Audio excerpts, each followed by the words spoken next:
안녕하세요. 바른투자 커뮤니티 멘토를 맡고 있는 이빨톡톡입니다.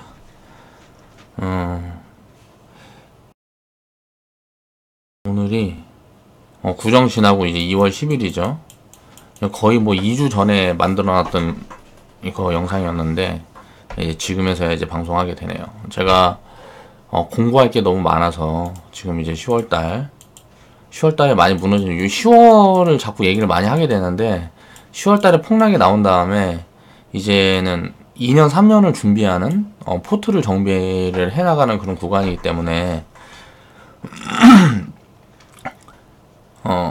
공부할 게 많아요. 살펴볼 게 많고 이런저런 공부할 게 많아서 그런 것 때문에 요즘 좀 방송을 자주 못하는 것 같아요. 그런 부분들은 좀 이해를 해주시고 이제 장이 어느 정도 돌아서고 뭐하고 했기 때문에 앞으로는 방송을 좀 더 자주 할 수 있도록 이렇게 노력을 하겠습니다. 자, 이제 오늘 살펴볼 주제는요. 장기 투자를 개인 투자자들이 불신하는 이유가 뭘까? 이제 그 부분에 대한 이야기를 해볼 건데, 10월 달에 이제 무너졌을 때도 그렇고, 이제 무너진 다음에 이야기하는 것들이, 자, 분산 투자했던 거를 집중 투자해야 된다. 뭐 이런 이야기들 되게 많이 하는 사람들이 많았어요. 이제 댓글로도 많았고. 저는 이제 그거에 대한 생각이 완전 다르기 때문에 그 부분에 대한 내용들을 이제 짚어볼 거고, 개인 투자자들이 장기 투자를 불신하는 이유는 간단해요. 이제 10년, 뭐 5년 이렇게 보면 10년, 5년 동안 이렇게 많이 하락한 종목이 있어요. 버블인 구간에서 무너진 종목들도 있고, 또 산업이 변화를 하면서 산업의 변화를 쫓아가지 못해서 기업들이 안 좋아지는 경우도 있고. 근데 그런 경우는 전체 프로테이지를 보면 10%나 20% 될까 말까예요. 그렇지 않은 기업들은 장기적으로 보면 다 성장을 한다는 거죠. 근데 이런 것들을 예로 들어서 20%에 대한 것들을 예로 들어서 장기 투자가 위험하다라고 말을 하는 거는 굉장히 잘못된 생각이죠. 그러니까 왜 그런지 그런 부분들을 이제 살펴볼 거예요. 자, 투자를 올바르게 이해를 해야 됩니다. 자, 산업. 우리가 주식 투자를 하는 이유는 간단해요. 자, 앞으로 전기차 시장이 되고, 수소차 시장이 되고, 이제 아주 먼 미래에 뭐 이제 10년, 20년 후에는 수소 경제가 발전하고, 에너지도 이제 원자력에서 뭐 신재생 에너지, 또, 원유, 그러니까 쉽게 말하면 우리가 쓰던 석유 뭐 이런 거에서, 이제 석유에서 전기로 이제 에너지, 전기, 가스로 에너지가 이제 바뀐단 말이에요, 이렇게. 이런 것들이 바뀌는 이런 흐름에서 우리 일반인들이, 기업을 운영하고 있지 않은 일반인들이, 요렇게, 산업이 변화를 할 때 혜택을 볼 수 있는 건 거의 주식 투자가 유일하다고 볼 수 있습니다.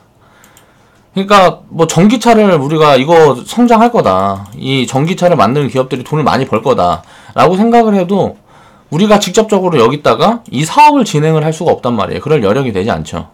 그렇기 때문에 그러면 이 전기차를 만들어내는 기업들, 이 관련된 산업을 끌어가는 기업들, 그런 기업들의 지분 참여를 하면서 자, 주가 상승 그리고 배당 이라는 수익을 창출할 수 있다는 거죠.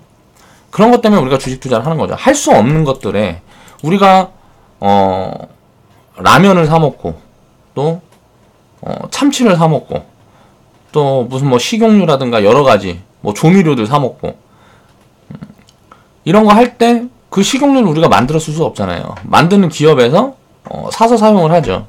그럼 그런 기업들은 그렇게 해서 이익을 창출하고 이익이 커져가면서 기업이 성장을 하는데, 그런 기업들의 우리가 그런 기업들하고 동업을 할 수 있는 길은 주식 투자가 유일하다는 거죠. 그렇기 때문에 주식 투자를 하는 거고, 이 가치라는 거를 연동을 해서 가는데, 이게 가치를 똑같이 입혀서 주가가 오르고 내리고 하는 게 아니에요. 주가라는 거는, 자, 심리에 따라 움직입니다. 심리에 따라서.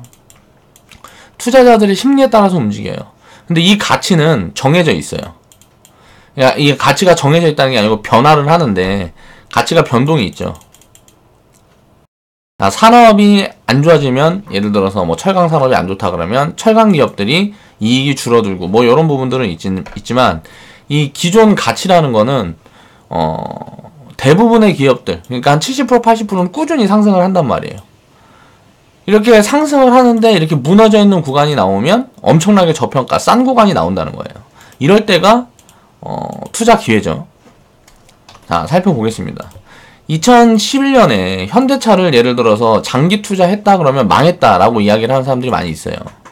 자, 현대차, 자동차가 2011년도에 거의 보면 자동차를 가장 많이 팔았어요. 그리고 마진도 좋았고. 그러니까 이때부터 보면은 꼭지였죠. 자, 산업이 안 좋아지는 구간에 이렇게 투자를 시작을 했다 그러면 어떻게 될까요? 당연히 산업이 다시 좋아지기 전까지는 기업 환경이 안 좋아지면서 주가가 빠지겠죠. 근데 이런 판단은 인간이기 때문에 계속 좋을 거다, 아니야, 안 좋을 거야 라고 의견이 갈리게 돼요. 그리고 인간이기 때문에 실수를 할 수 있고 판단이 미스가 날 수 있단 말이에요.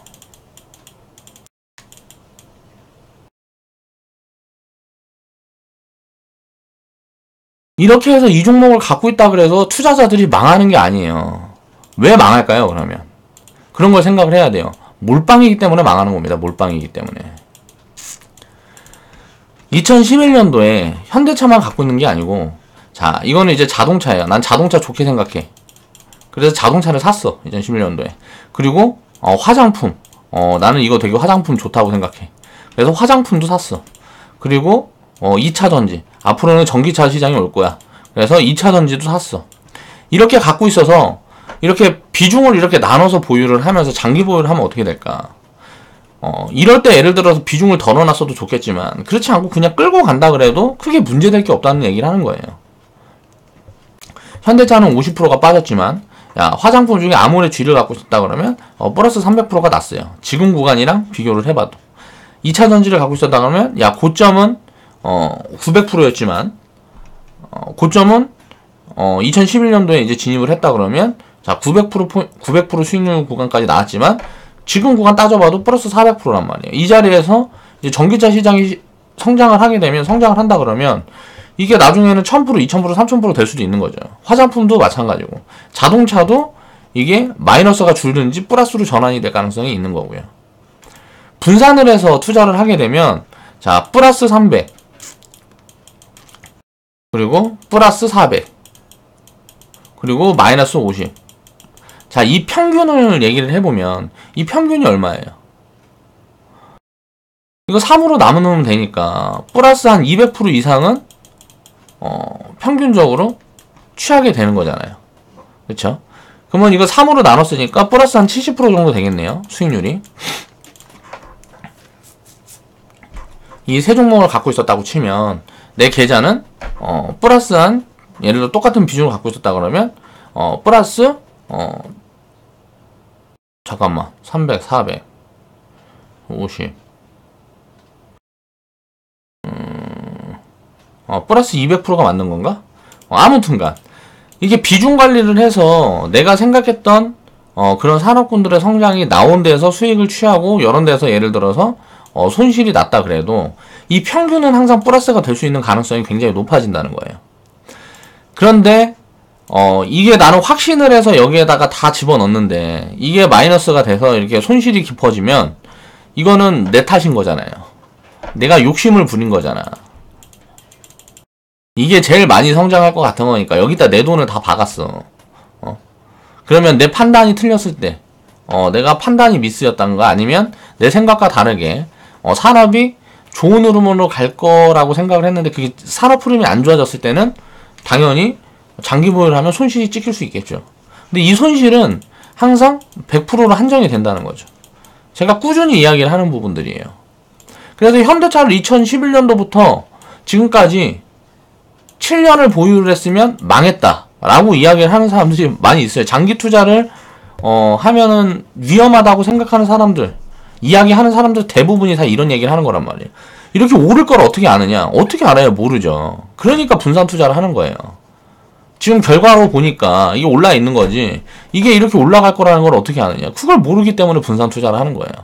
근데 그걸 안다고 확신을 하고 몰빵을 하니까 망하는 거라는 거죠. 섹터를 나눠서 비중 투자를 해야 된다는 거예요. 비중 관리를 해서 투자를 해서 이 비중을 잘게 쪼개고 여러 가지 산업군들을 담고 있을수록 손실은 불가능해져요. 자, 이번에는 20년 장기 투자를 했다 그랬을 때, 자, 깡통이라고 이야기하는 사람들 중에, 자, 현대건설을 20년 전에 인프라 투자 막 제일 좋을 때, 그때 이제 뭐 사가지고 지금 보면 마이너스 95% 나왔다. 이거는 20년 동안 장기 투자했으면 망했다라고 이야기하는 사람들이 있단 말이야. 근데 보자고요. 삼성전자 같은 경우는 20년 전부터 IMF 이후에 지금까지 갖고 있었으면 자 플러스가 2700%가 나왔어요. 이거는 중소형주 같은 경우는 이 수익이 더 컸겠죠. 또 바이오였으면 또 수익이 더 컸겠고. 자, 음식료 같은 경우도 지금 보면 플러스 한 3500% 나와 있단 말이에요. 오뚜기를 만약에 내가 갖고 있었다 그러면. 자, 기업 내가 투자하고 있는 일부 비중은 망할 수도 있어요. 망가질 수도 있다고. 근데 전체적으로 따지면 이렇게 분산 투자를 해놨을 때 기간이 오래 가면 오래 갈수록 이 평균을 생각을 해보자고. 이건 손실 보기가 어렵다고. 왜 그런지를 생각을 해보면 산업이 산업 전체가 앞으로 10년, 20년 후에 안 좋아질 거다? 이게 불가능하다는 걸 깨달아야 돼요. 그러니까 자본주의 시장에 돈이 들어가고 산업이 커지고 뭐 이렇게 하는 거는 이거는 어떻게 보면은 불변의 진리예요. 왜? 화폐 가치 때문에. 화폐 가치가 떨어지고 물가가 올라가니까 이 물가가 올라가는 동안에 자 이익이 높아지는 기업들이 있겠죠. 뭐 대표적인 게 이제 음식료 기업들이죠. 왜 그러냐면 물가가 올라가면 물가가 올라가는 폭보다 어떻게 보면 상품 가격을 더 빨리 올리죠. 물가가 2.7%면 물가가 1년에 2.7% 올라가면 상품 가격은 1년에 5% 뭐 10% 이렇게 올라간다고. 그러니까 당연히 이익이 더 생길 수밖에 없는 거예요. 그러니까 장기적으로 보면 이게 지금 가치보다 싼 구간에 놓일 때가 되게 좀 없는데 그 가치보다 지금 현재 가치보다 싼 구간에 놓이는 구간이 온다 그러면 음식료 섹터는 언제든지 거의 뭐 100%라고 보면 돼요. 음식료 섹터는. 그리고 화폐 가치를 봤을 때 화폐 가치는 영원히 떨어질 수밖에 없는 구조를 가지고 있죠. 이걸 이해 못하는 사람들은 경제를 이해 못하고 있는 거지. 장기 투자는 엄청나게 큰 부가가치를 창출을 하는 거고 손실을 보기가 힘든 뭐라 그래야 되지? 손실을 보기가 어려운 게 아니고 불가능하다라는 걸 먼저 깨우쳐야 된다는 거지. 그래야 장기 투자를 할 수 있다는 거죠. 그러니까 현대건설을 가지고 내가 20년 투자했으면 깡통이다라고 이야기하는 사람들, 그래서 주식 투자가 위험하다라고 이야기하는 사람들은 제정신이 아닌 거예요. 20년 전보다 지금 이제 성장을 한 기업과 이제 뭐 망했던가 뭐 지금 보면 20년 동안 후퇴를 한 기업을 봤을 때 후퇴한 기업이 비중이 얼마나 될까요? 뭐 10%나 될란가? 그쵸? 뭐 망하거나 뭐 했던 기업들, 그런 산업군들이 전체를 평균으로 봤을 때. 그리고 90%는 어때요? 성장을 했다고요. 이 성장도 뭐 100%, 200% 더블 뭐 이렇게 한 게 아니에요. 20년 동안. 뭐 5배, 10배, 20배, 막 100배, 막 500배, 1000배 막 이렇게 성장한 기업들이 널려 있다고. 자, 후퇴한 10%를 내가 계좌에서 10%를 만약에 갖고 있어. 전체를 다 샀단 말이야, 지수를. 그래서 후퇴한 기업들의 10%도 내 계좌에 갖고 있어서 이게 마이너스 10%에서 상장 폐지된 것까지 마이너스 100%까지의 평균을 갖고 있다고 생각을 해보자고. 자, 성장한 90%의 기업들도 다 갖고 있을 거 아니야. 지수를 전부 다 갖고 있으니까. 전체 종목 2000 종목이면 2000 종목을 다 갖고 있다고 생각을 해보자고요. 그럼 여기서 플러스 자 10% 성장한 기업부터 해서 자 10,000%, 20,000% 성장한 기업, 이 기업들도 내가 다 갖고 있을 거 아니에요. 자, 이 평균을 취했을 때 이게 손실이 가능한가를 생각을 해보자고. 손실이 불가능하다는 거죠. 그런데 왜 우리가 전부를 안 사고 그 중에 좋아 보이는 것만 살까요? 이 90%에 있는 것들을, 이 90%에 있는 것들 중에서도 상위 20%, 30%에 있는 기업들을 내가 더 많이 가지고 있기 위해서 공부를 하고 하는 거잖아. 그쵸? 그럼 이렇게 노력을 해서 손해를 볼 수 있는 확률이 얼마나 될까요? 시간이 길어지면 길어질수록, 내가 투자 기간이 길어지고 점점 길어지면 길어질수록 손실을 볼 가능성은 거의 제로에 가깝다 라는 걸 깨달아야 된다는 거죠. 자, 삼성전자도 20년 전부터 보면 2004년부터 2007년도까지 삼성전자를 이 구간에 샀던 사람들은 2008년 이때 딱 보면 마이너스 50% 이렇게 손실 구간이 찍혔을 때, 단기적으로 요 위에서 전부 이 5년에 샀던 사람은 이 1년 동안에 다 마이너스로 돌아갔단 말이에요, 계좌가. 자, 수익률이. 근데 시간이 지나니까 어떻게 돼요? 자, 기업이 살아있고 성장을 하면 어떻게 해야 돼? 이때 샀던 게 예를 들어서 2만원 구간대 샀어요. 내가 2만원 구간대 샀으면 지금 만원 구간까지 빠졌다가 결국은 5만원 6만원 구간까지 갔잖아요. 2만원 구간부터 10년 동안 150% 수익 구간이 만들어졌다는 거예요. 이게 IMF 때는 당연히 더 커졌던 거고, 앞으로 이 기업이 얼마나 더 성장할지는 지켜봐야 되겠죠. IMF 때부터 보면은, IMF 이후 때부터 보면 2700% 수익 구간이 만들어졌는데, 예? 2007년도 이전에, 이제 2007년도까지 삼성전자를 사고 리먼 사태를 겪었을 때는 그 4년 5년 동안 잠깐 삼성전자를 샀던 사람들이 잠깐 마이너스 구간에 있었을 때가 있었다는 거죠. 15,000원 2만원에 샀을 때는 삼성전자가 만원 금방까지 빠졌었던 적이 있었으니까, 여기 15,000원 2만원 구간에 샀던 사람들은 자, 손실을 받겠죠. 2008년도에. 자, 1년, 2년만 있으면 다 회복이 됐단 말이야. 그 이후에. 그럼 이 중간에 이제 평단가를 맞춰서 계속 이제 매집을 했던 사람들은 어떻게 되겠어요? 당연히 수익 구간에 와 있겠죠. 그리고 또, 물려있다 그래도, 기업의 성장성이 보인다. 그래서 끌고 갔던 사람들도 다 결국은 수익 마감했다는 거예요. 앞으로의 20년, 앞으로의 30년은 다를까? 똑같다는 거예요. 자, 2011년도부터 지금까지 앞으로 8년 동안 이렇게 투자를 해서 망했다라고 생각하는 사람들이 있으면, 이거는 투자 방법이 잘못됐던 거예요. 몰빵을 했기 때문에. 분산을 이렇게 해놨으면, 자, 기간이 이렇게 길어지면 길어질수록 수익은 확대될 수밖에 없어요. 복리를 계속 만들어갈 수밖에 없다고. 여기에서 매매를 살짝 섞어주는 거는 가치를 기준으로 하면 돼요. 가치를 기준으로. 그러면 결국은 수익이 쌓일 수밖에 없는 구조를 가지고 있습니다. 자, 시간이 이렇게 길어지면 더 마찬가지예요. 셀트리온 같은 경우는 지금 삼성전자는 20년 전에 보면 2700%밖에 상승을 안 했지만, 셀트리온 같은 경우는 거의 10,000% 이상 상승을 했습니다.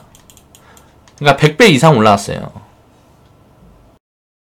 20년 전에 100만원 사놨으면 지금 1억이에요. 근데 여기에 몰빵을 했으면, 셀트리온에 만약에 1999년도에 몰빵을 했다 그러면 이거는 위험한 투자를 한 거라고 저는 생각을 한다고. 삼성전자도 갖고 있고 오뚜기도 갖고 있고 해야 된다는 거지. 했어야 된다는 거지. 그러니까 평균을 취해서 끌고 가면 절대 손실이 불가능한데, 내가 어떤 확신을 가지고 하나의 산업군에만 내 돈을 다 집어넣었다 그러면 대박과 쪽박이 갈려요. 대박이 날 수도 있겠죠. 내 판단이 맞았고 내가 선택을 제대로 했을 때. 근데 내 판단이 틀렸을 때는 쪽박을 차게 된단 말이야. 몰빵 투자를 하게 되면. 그러니까 리스크가 이런 건 있어요, 없어요? 삼성전자를 몰빵을 해놨어도 마찬가지고, 현대건설을 몰빵을 해놨어도 마찬가지고, 몰빵이라는 이 자체가 리스크라는 걸 이해를 해야 돼요. 이 자체가 리스크다. 그렇기 때문에 비중 관리를 해야 되고, 개인 투자자들은 또 기관 투자자들이나 펀드 같은 경우는 종목을 50개 미투로 갖고 있는 데가 없어요. 무조건 다 50개 이상은 갖고 있다고 봐야 된다고. 펀드 같은 경우들도. 아무리 집중 투자를 한다 그래도. 근데 왜 개인 투자자들은 항상 종목을 보면 3개 갖고 있고 5개 갖고 있고, 그렇게 해야 된다고 전문가들이 조장하고. 요런 것들 때문에 장기 투자를 할 수 있는 그런 기회를 박탈한다고 저는 생각을 합니다. 박탈당한다고. 이게 뭐냐면 욕심 때문이죠. 항상 평균을 먹으려는 노력을 해야 되고, 평균을 취하려는 노력을 해야 되고, 이런 평균을 끌고 갔을 때 이때 장기 투자가 가능하다.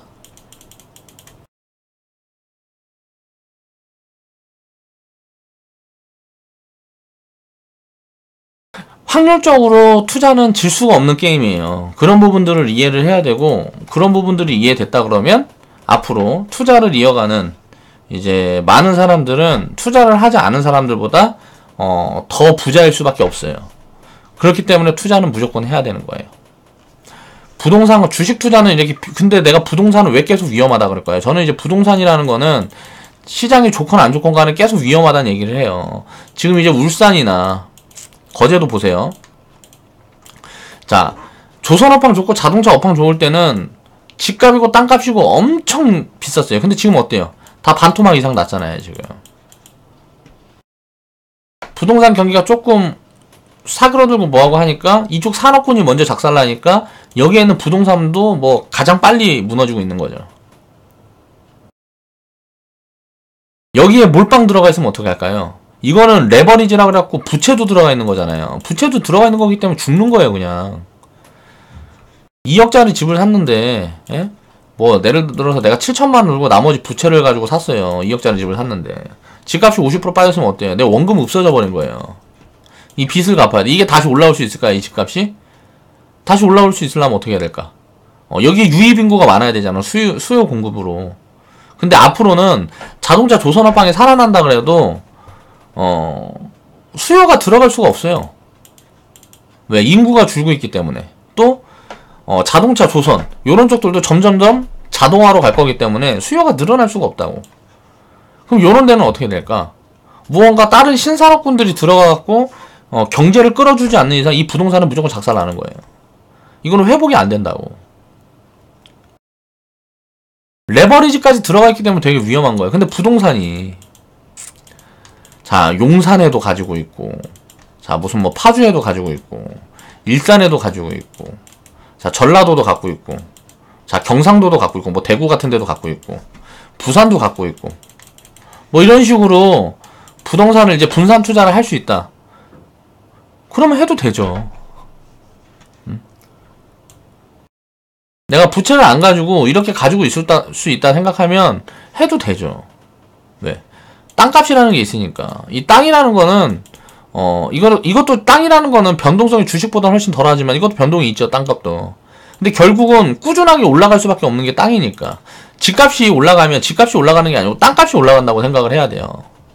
그렇기 때문에 순수 땅 투자를 해야지. 진짜 투자하는 사람들은 이 부동산 투자를 하면.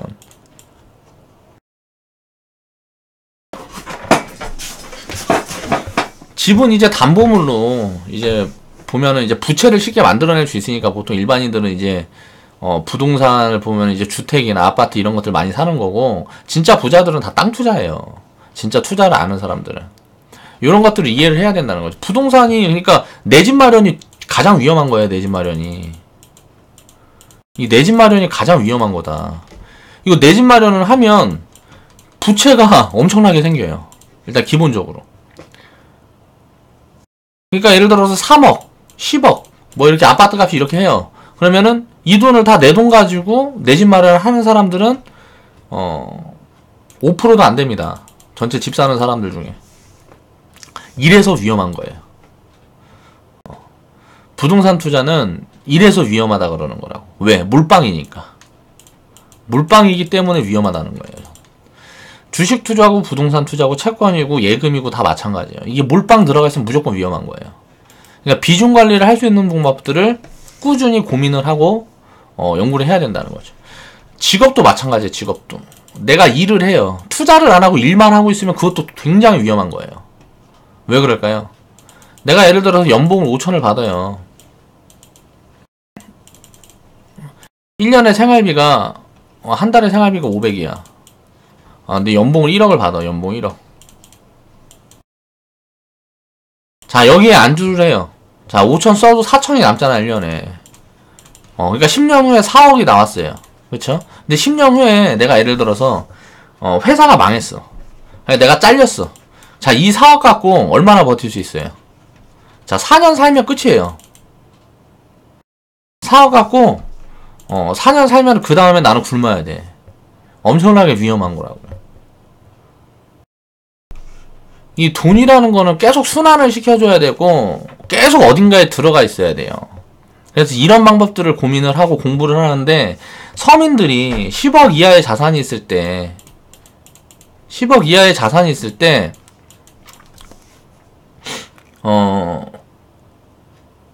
무조건 해야 되는 게 전 주식 투자라고 생각을 해요. 근데 그 방법론에 있어서 어떻게 투자를 해야 될까? 가장 중요한 게 이제 안전성을 확보를 하면서 투자를 해야 된다는 거죠. 절대 망할 수가 없게끔, 어떻게든 시스템을 최대한 절대 망할 수가 없게끔, 남들이 99%가 망해도 나는 망하지 않을 만큼의 리스크를 제한시켜 놓고 투자를 끌어가는 방법들을 고민을 해야 된다고. 아주 간단하다고. 이 부분이 비중관리예요. 10만원도 비중관리를 할 수 있잖아요. 예를 들어서 내가 10만원을 투자해도, 자, 만원 밑에 종목도 사가지고 1만원씩 10종목 살 수 있잖아. 이렇게 투자를 해야 된다고. 그렇게 끌어가야 된다고. 이런 부분들을 좀 많은 사람들이 깨우쳤으면 좋겠어요. 그러니까 비중관리 없이 몰빵, 이 자체가 이미 도박의 관점이다. 그래갖고 집을 한 채 갖고 있는데 부채가 되게 많은 사람들도 엄청나게 위험한 거고, 또 주식 투자를 해도 한 종목만 갖고 있다든가 종목을 두세 개로 갖고 있다는 것도 비중관리가 제대로 돼 있다고 볼 수가 없어요.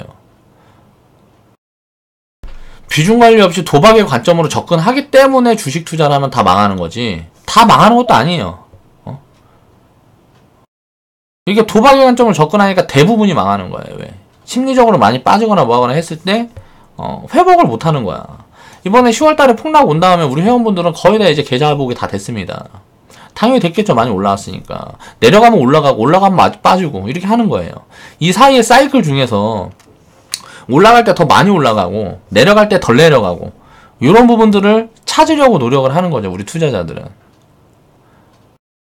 그렇게 하면서 장이 좋든 안 좋든 끌고 가는 거예요. 비중을 섞어가면서. 그러면서 안전성을 계속 점점점 시간이 지날수록 키워갈 수 있는 시스템이 갖춰져 있어야 된다는 거죠. 비중 관리 없이 욕심을 관리하지 못하니까 망하는 거라는 거죠. 이걸 인정해야 돼요. 아무리 확신이 들어도 기업이 100% 망하지 않는다는 보장을 할 수가 없어요. 왜 그럴까요? 예를 들어서 CEO가 이상한 짓거리 할 수도 있는 거고, 예? 뭐 그때그때 환경에 따라서 어떻게 달라질지 모르는 거기 때문에, 세상이. 그래서 어떻게 100% 비중을 한 종목에 실을 수가 있나. 이거는 안 된다는 거지. 자, 공부를 이제 열심히 하고 창의력을 발휘를 한다 그래도 세상은 내 생각과 다르게 흘러갈 수 있고 내가 틀릴 수 있어요. 항상 이 부분을 인정을 해야 됩니다. 어떤 변수로 어떤 리스크가 발생할지는 아무도 모르기 때문에 무조건 비중을 나눠서 투자를 이어가야 된다는 거예요. 자, 이 여러 가지 변수를 이겨내려면 항상 평균을 취하는 노력을 해야 돼요. 내가 IT가 좋아 보여도 IT 기업들을 10개, 30개 사는 거예요.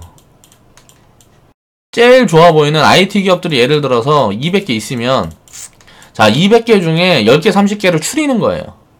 그래서 10개, 30개를 사는 거야. 그렇게 해서 끌고 가는 거예요. 끌고 가다 보면 이 200개 나한테 선택이 안 됐던 종목들 중에 내가 갖고 있는 것보다 더 좋아 보이는 종목이 생기면 그거 팔고 여기로 옮겨 타고 이런 것들은 할 수 있겠죠. 그리고 뭐 5G가 좋아 보인다 그래도, 자, 주가가 예를 들어서 100% 올라갔고 어떤 놈이 20%밖에 안 올라갔는데 앞으로 상승 탄력은 20% 올라간 놈이 더 클 것 같아. 그러면은 비중을 쪼개놓을 수 있겠죠. 뭐 이런 여러 가지 관점으로 5G가 많이 좋아 보인다. 여기에서도 종목을 나누는 거예요. 그래서 어떻게 해요? 자, 내가 갖고 있는 5G라는, 내가 갖고 있는 IT라는 그 섹터 내에서의 평균을 취하는 거죠. 과거 데이터를 끊임없이 탐구를 해야 돼요. 과거 데이터가 왜 이때 이런 상황에 이런 상황이 생겼고, 이렇게 주가가 빠졌었고, 이렇게 주가가 올랐었고, 이런 부분들을 공부를 해야만 앞으로의 방향성이 보여요. 자, 미래의 변화를 끊임없이 추적을 해야 된다는 거죠. 이 미래의 변화를 추적을 하려면 과거 탐구가 되지 않으면 되질 않아요. 이렇게 공부를 꾸준히 해나가야 투자는 성공하는 겁니다. 근데 이 공부의 양이 엄청나죠. 엄청나게 방대하단 말이에요. 이 세계 뭐 직업군, 뭐 상장되어 있는 기업에 대한 섹터를 다 구분하려고 그러면 수만 개, 수십만 개 되겠죠. 전 세계적으로 보면. 그 중에 내가 투자할 자산을 고른다는 거는 엄청나게 공부량이 많이 들어가겠죠. 그래서 내가 본업이 있다거나 뭐 하거나 하면 거기에서 가장 좋은 포지션을 짚어내는 게 포인트를 짚어내는 게 뭐라 그래야 되지? 시간을 이만큼 많이 할애할 수가 없기 때문에 뭐라 그래야 돼? 조금 부족하다 싶으면 그 정보에 대한 핵심을 알기 위해서 여러 가지 전문가들을 이용을 하는 방법도 있고, 또 정보를 제공하는 여러 곳 중에 이제 내가 신뢰가 가는 곳, 그런 곳들을 설정을 해서 비용을 지불하고 내가 찾아보는 방법들이 있겠죠. 그러니까 전문가들은 수익을 어떻게 만들어주겠다 이런 부분에 대한 자꾸 홍보를 하고 뭐하고 하는데, 물론 나도 마찬가지지만 저는 좀 이 공부하는 방법과 이렇게 되는 걸 이해를 시키려는 노력을 많이 해요. 수익을 얼마를 내고 뭐 이런 것들은 사실 다 마케팅용이고, 그렇게 해서 스스로 이제 깨우쳐가고 알아가고 이해를 하게 되면 심리적으로 마인드가 관리가 되고 그릇이 커지거든.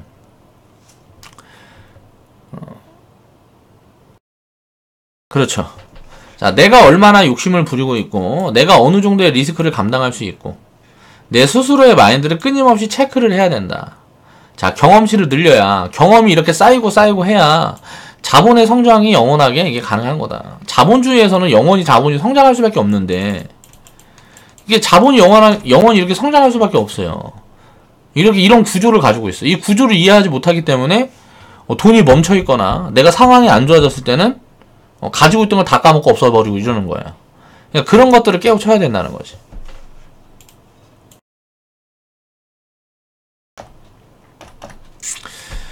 그래서 장기 투자를 불신하는 이유는 모르겠어. 다른 이유가 있으면 이야기를 한번 해보세요. 장기적으로 예를 들어서 우리나라에서 한국에 있는 기업들에 장기적으로 투자하는데 이걸 불신한다는 거는 이민을 가야 돼요. 목숨을 걸고 이민을 가야 됩니다. 장기적으로 한국에 있는 기업들이 예를 들어서 뭐 60%, 70%가 망할 거다. 지금 있는 기업들이. 그러니까 이게 망한다는 게 그냥 망한다는 거예요. 다른 어떤 바톤 터치라고 그러죠. 다른 신기술을 가진 기업들이 들어와서 이런 기업들을 잡아먹는 거는 망하는 게 아니에요, 사실. 근데 그냥 사장되는 거지. 사장. 이렇게 된다고 생각하는 사람들은 한국에 살면 안 돼요. 한국에 있는 건 미래가 없다고 생각을 하는 거니까. 근데 한국 기업에 투자를 하는 거는 한국이 계속 숨을 쉬고 있을 수 있다 라는 전제 하에 한국에다 투자를 하는 거죠. 한국 기업들에.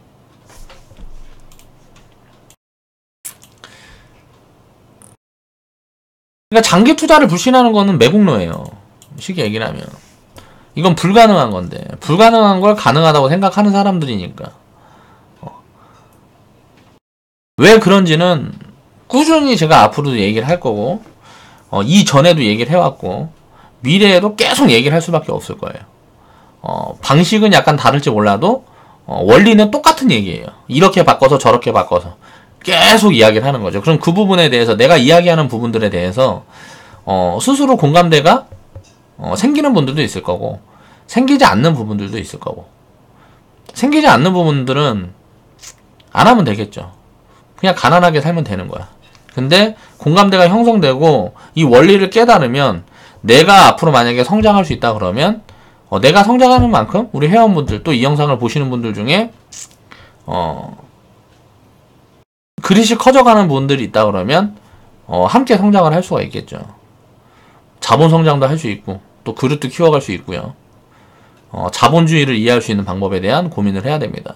그러니까 장기 투자를 불신하는 이유는, 자, 한 가지로 이야기를 하면 뭐냐면, 자, 몰빵. 자, 이 몰빵에 길들여져 있기 때문에, 자, 이 자본주의를 장기 투자를 불신을 하는 거다. 일반인들은, 개미들은. 이거를 깨우치는 사람들이 되게 작기 때문에 결국은 주식 투자에서 성공하는 사람이 1%다, 2%다 이런 얘기를 하는 거예요. 장기 투자를 하지 않으니까. 이걸 깨우치지 못하니까 하진 않아요. 이걸 깨닫는 사람들은 당연히 할 수밖에 없겠죠. 깨닫지 못하기 때문에 하지 않아요. 오늘 영상은 이만 마무리하겠습니다. 앞으로는 항상 이제 말씀을 드리지만 항상 노력을 합니다. 영상도 자주 올리려고 노력을 하고 더 노력하고 또 이제 더 공부를 하고 또 회원분들한테 더 좋은 정보를 제공하려고 노력을 하고 그렇게 많은 노력을 하고 있지만 항상 부족하죠. 이게 절대 완벽할 수가 없는 거예요. 왜? 이 수많은 방대한 정보와 이런 모든 것들을 내가 다 알 수도 없는 거고 또 내 생각이 내 그릇이 요만큼밖에 안 돼서 이 이상은 내가 알지 못하는 거예요. 그 부분들은 조금씩 채워 나가야 되겠죠.